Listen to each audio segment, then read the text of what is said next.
구조주의와 주체에 대한 이야기를 시작하겠습니다. 안녕하세요. 명두보라입니다. 우선 주체 용어의 기원. 주체사상의 기전은 언어학에서 출발했다. 책이라는 용어를 사용한 소시르와 모스크바 학파 및 프라하 학파로 시작된 구조주의가 이후에 다른 영역으로 확산되어 갔다. 구조주의에서 언어는 발성을 넘어 의식과 무의식의 언어의 구조를 가리킨다. 마르크스와 주체론, 그 기저의 구조주의.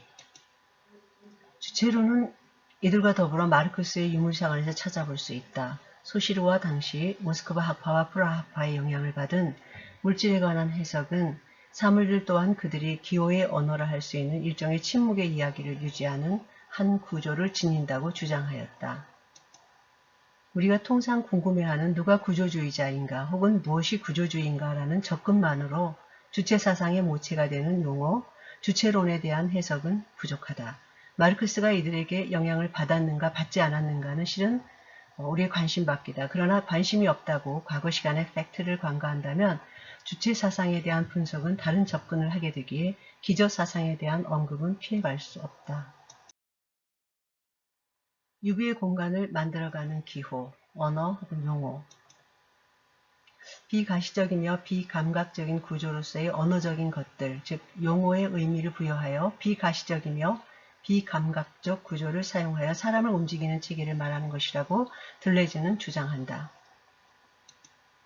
이는 이념이라는 이름과 별개지만 2019년 현재까지 이런 사상적 기류를 형성하는데 명맥을 이은 푸코의 저술들이 직간접적 영향을 주고 있다 한 예로 푸코가 연구한 니체, 프로이트, 마르크스에서 니체는 새로운 개념과 해석 방법을 제시하였다고 여기는데 풀어보면 기호는 유비의 공간을 만들어가는 속성이 있다는 것이다. 공간은 기호를 품고 분배되며 계속 비슷한 기호들이 공간이 생성되며 그 공간은 다른 모습으로 바뀌면서 이전의 첫 의미가 현재는 더 이상 아무것도 아닌 것으로 드러나게 되는 그런 새로운 깊이를 가지게 된다는 것이다. 좌표로서의 기능이 없는 해석은 누가 의미를 부여하는가가 중요합니다. 즉 그 주체가 누구인가이다. 더불어 모든 해석은 동일한 가치를 지니지도 않고 동일한 평면 위에 있지 않다고 한다. 들레즈의 이야기죠.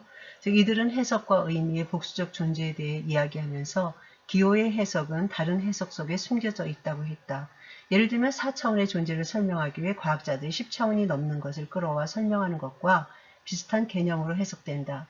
그러므로 해석은 이제 더 이상 기준이나 참과 거짓의 좌표가 되는 것을 소유하지 않으며 그것을 의미가 무엇인가가 중요하지 않고 누가 그 의미를 부여하는가를 물어야 한다고 했다. 그러면서 신은 죽었다라고 말한 이 사람들의 영향은 사회주의에서는 유물론과 주체론으로 자본주의에서는 기호와 시스템이라는 이름으로 사회와 문화 속에 얽혀 있다. 하나님을 부인하는 구조주의에 갇힌 인간의 삶. 하나님께서 창조주임을 부인하기 위해 가진 방법과 체계를 동원하여 나온 유물론과 하나님 없는 인간 본위의 삶에 의미를 두기 위한 죄에 대한 성찰은 버리고 수많은 유비를 두어 자신이 사고하고 존재하는 것에 의미를 부여하기 위한 철학의 기호와 시스템이 있다. 지식인들은 거대한 변화 속에 적응하며 살기 위해서 삶의 편의를 위해서 당위성과 의미를 부여하기 위해 만든 것들이 지금 인간을 지배하고 있다. 어떤 일이 있어도 하나님께 돌아가지 않으며 스스로 정당함을 말하며 만들어간 구조에 갇혀간다. 이제 들레즈에 대한 설명을 적었습니다. 아래와 같습니다.